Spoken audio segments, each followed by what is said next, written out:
شريفة، شتي وين وصلتي بنتنا؟ الله لا يجعل مومن يوصل لهذا الموصل. شتي يا شريفة، كي قلنا لك بنات الجزائر خط احمر خط احمر، ولكن صغيره جابتها لعمرها. واش نقولوا لها؟ تم رسميا القبض على خديجه، واول شيء نقال في حقها الشيء اللي كانت ديره مع ها الشريفه، دوري دور تقعد تنوض ان شاء الله بربي. واش نقول لك اختي؟ خرجنا ونصحناك، خرجتي وقلتي لنا العكس.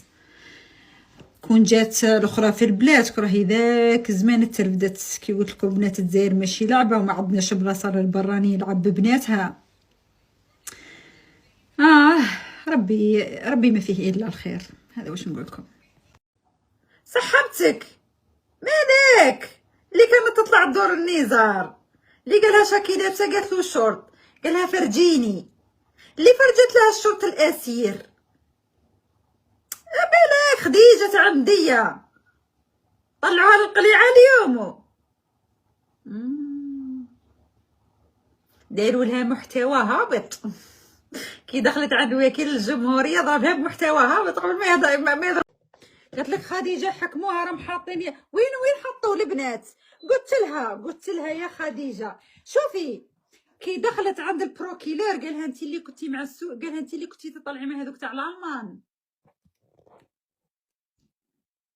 ماما تاليدنا شوفي، ماشي قالها انت اللي هدرتي وحبيتي تنوضي حمله ولا، قالها انت اللي كنتي حابه تطلعي مع صحاب الالمان.